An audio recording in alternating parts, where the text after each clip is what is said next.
বন্ধুর কাছে বিক্রি করতে চান, আপনার বন্ধুর বিটিআরসিতে আসতে হবে, নাম ট্রান্সফার করতে হবে। এত হ্যাসেল কেন? 20 কোটি মানুষকে জিম্মি করতে চাচ্ছে, 20 লক্ষ ব্যবসায়ীকে জিম্মি করতে চাচ্ছে। আমাদের দাবি 57% ট্যাক্স আর এনইআরটাকে কি করে সহজ করা যায়, এটার দাবিতে আমরা সমস্ত বাংলাদেশের মোবাইল ইন্ডাস্ট্রি আমরা একত্রিত হয়েছি। আমরা 9টা থেকে আমরা রাস্তায়।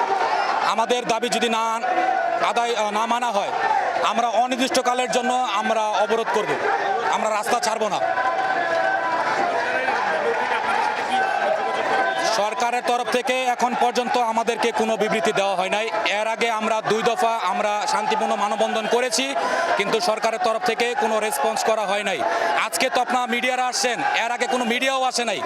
অতএব আমাদের এখন দেওয়ালে পিঠ ঠেকা, এখন আমাদের কিছু করা নাই। এখানে যাদেরকে দেখতে পাচ্ছেন সকলেই ব্যবসায়ী, সকলের এখন দেওয়ালে পিঠ ঠেকে গেছে, সকলে এখন একত্রিত হয়েছে।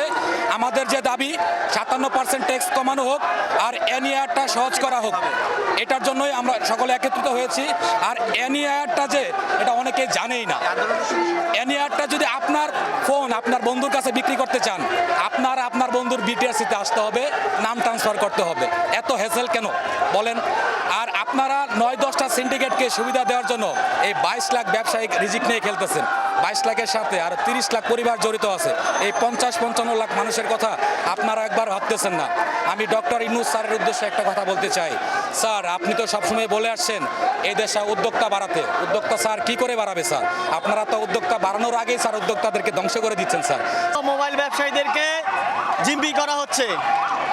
এই এনইআর সিস্টেমটা আমরা যতটুকু জানি, যতটুকু শুনেছি, প্রধান উপদেষ্টার বিশেষ সহকারী তৈয়ব সাহেব তার বাল্যকালের বন্ধু ইনফিনিক্স টেকনো আইটেলের মালিককে রেজওয়ান সাহেবকে সুবিধা দেওয়ার জন্য সে এই সিন্ডিকেট তৈরি করছে এবং এই এনইআর সিস্টেমের মাধ্যমে বাংলার 20 কোটি মানুষকে জিম্মি করতে চাচ্ছে, 20 লক্ষ ব্যবসায়ীকে জিম্মি করতে চাচ্ছে।